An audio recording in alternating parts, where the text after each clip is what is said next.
It is the most surreal and haunting feeling in the world to know that death is down the hall and coming. No one else knows, and no one else can possibly understand what you're dealing with. I was no longer an innocent high school student. I had to immediately become an adult. Today we are hearing from the survivors of the Freeman High School shooting. Good evening and thank you for joining us for KREM 2 News at 5. I'm Mark Hanrahan. And I'm Whitney Ward. Thank you for being here. Well, today is the first day of those victim impact statements from students, teachers, and community members impacted by that shooting. 15-year-old Sam Strahan died that day. 3 freshman girls were also shot, and an entire community was traumatized. Today was their first chance to speak directly to the shooter and the judge. KREM 2's Kyle Simchuk was in the courtroom all day today. Kyle? We heard from students, parents, counselors, and teachers who were there that day. Just about every one of them asked the judge to give Caleb Sharp the maximum sentence. More than 4 years after killing a classmate and shooting 3 others, Caleb Sharp sat in court and listened to victims who say they're still traumatized.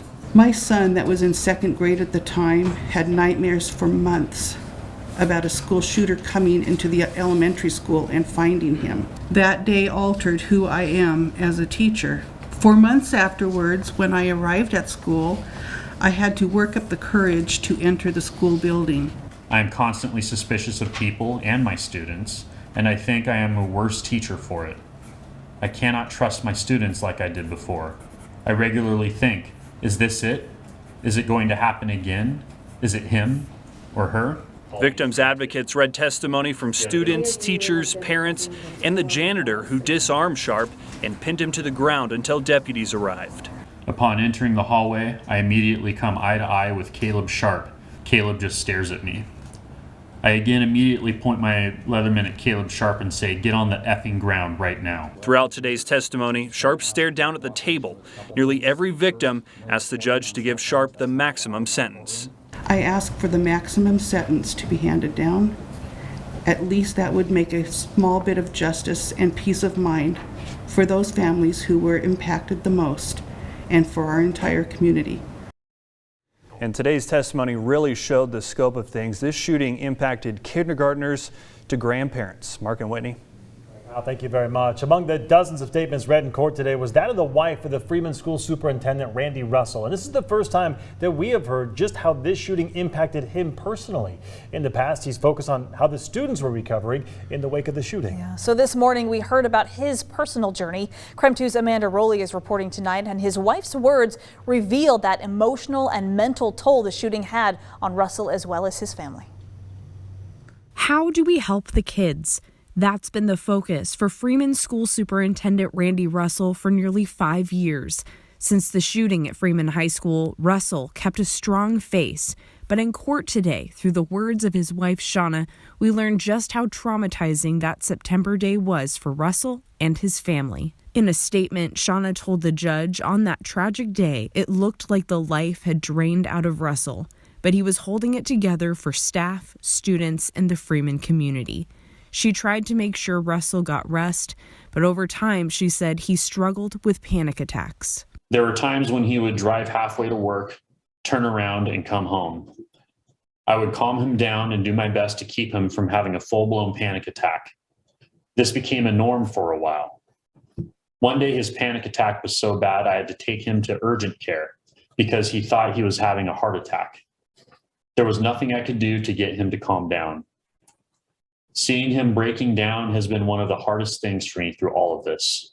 She explained that Russell did not want his children to see him this way, so she did her best to shield them, but it became increasingly difficult as time went on. Over time, she says nightmares and sleepless nights set in.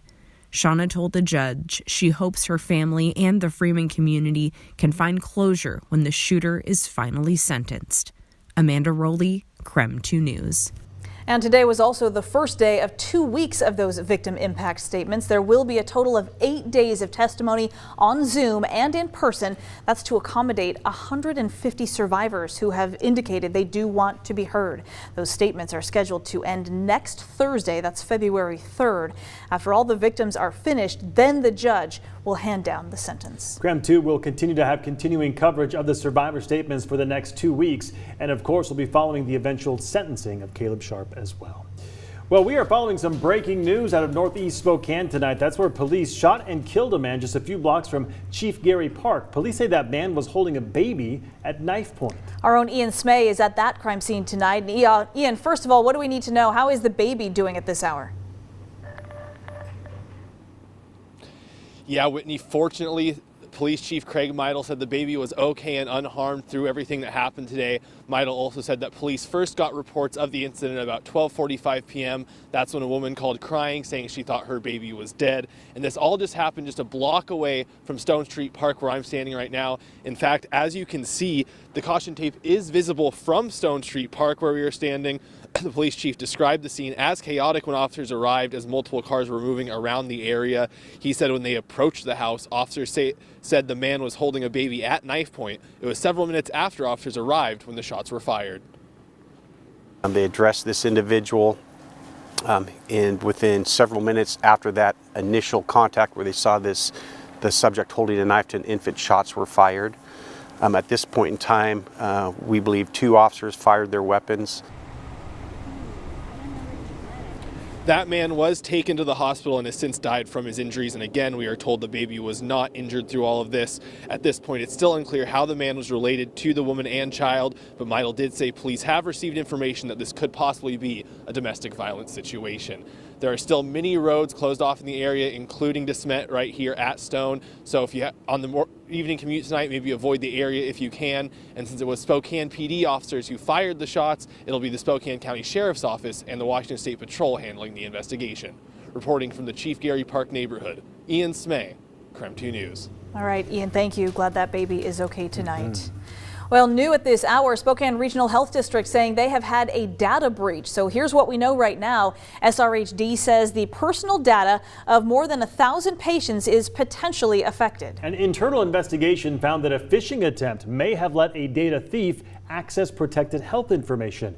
That includes first and last names, birth dates, case numbers, medications, and test results. So patients who have been affected have been notified. The health district says no social security numbers or financial information was on any of the compromised documents. The Washington State Attorney General is planning to sue Google for invasion of privacy. Attorney General Bob Ferguson says that the search engine has violated the Consumer Protection Act for deceiving people and secretly tracking their locations. The lawsuit is asking the court to stop the company's conduct and order Google to pay fines of up to $7,500 per violation and give up any profits it made through deceptive practices. The state also wants Google to give up the data they've acquired in the process. Well, things have been pretty gray and cloudy for most of the weekend, and even before that last week. A lot of dense fog in our area this morning. We want to send things straight to Thomas Patrick, who is outside in the Outdoor Weather Center. And actually, that fog is just kind of hanging around, isn't it? Yeah, it lifted just enough to make it not fog, but just low cloud cover. And now that we are after sunset, got dark very quickly out here. This is going to be a starless night because that fog and that low cloud cover is just going to stay intact pretty much all night. Our temperatures never got above freezing today, so we are starting this evening at 29 degrees, probably going to be down to about 22, waking up tomorrow morning at around sunrise. Not that we're going to see a lot of sun come tomorrow. Could be a few spots in the teens and our normal cool spots like in Deer Park up towards Newport as well. Clear weather pattern, but this Doppler radar imagery doesn't show that low-hanging cloud cover over eastern and central Washington. So we'll take you to the future tracker visibility, and it's showing near zero visibility between Coeur d'Alene all the way through the I-90 corridor. So this is yet another night, another morning with that dense fog likely going to be regenerating into tomorrow morning. That's going to be for several more days this week. We'll show you how much longer this stagnant weather pattern is going to be with us, all coming up in a few minutes. All right, Thomas, thank you. Spokane COVID case numbers are staying in the thousands again today. The Spokane Regional Health District reporting 1,607 new cases today and 168 people hospitalized. That's an increase of 4 since the last update on Friday. Parts of southern Idaho are back under crisis standards of care now. The Department of Health and Welfare is activating them because of severe staffing and blood shortages, they said. 3 public health districts are impacted: Southwest District Health, Central District Health, and South Central District Health. Under crisis standards of care, doctors and healthcare workers may ration medicine, ventilators, and other treatment to those deemed most likely to survive. Idaho Health and Welfare says other regions of the state are likely to follow if current COVID-19 trends continue. A new bill in the Washington Senate could criminalize selling, transferring, or using fake COVID vaccine cards. Under the proposed bill, anyone who knowingly sells a fake card would be found guilty of a felony. Senate Bill 5667 also would make presenting fake vaccine cards a misdemeanor. So if a bar requires you to show proof of vaccination and you show them a fake card, you could end up in jail. The bill had its first public hearing today. It's scheduled to appear in the executive session of the committee this coming Thursday. A new study from the University of Washington shows if you get a breakthrough COVID case, it produces a stronger temporary antibody response to exposure in the future. Researchers say the more exposed you are to either a vaccine or the actual virus, then the greater the immunity. They also found nearly the same protection in 3 groups: those who are fully vaccinated and boosted, those who are fully vaccinated and got COVID, and those who got COVID and then got their shots. They also found protection was much greater and longer lasting in someone who is fully vaccinated or recovered from COVID. Meanwhile, China is racing to test millions of people ahead of opening ceremonies for the Winter Olympics in Beijing. U.S. athletes are arriving in China with just over a week until the games begin. Athletes will be living in a tightly controlled bubble due to China's zero tolerance for COVID. Anyone entering the bubble must be fully vaccinated or face 21 days in quarantine. It's best to stay safe and healthy, and I'm honored that we're still able to compete and participate in the Winter Olympic Games. Well, just like the Summer Games in Tokyo, fans are banned from watching events in person this time. Well, banned for refusing to wear a mask in the stands. Tonight, how Gonzaga is dealing with former GU star John Stockton and him not following the rules. The story after the break.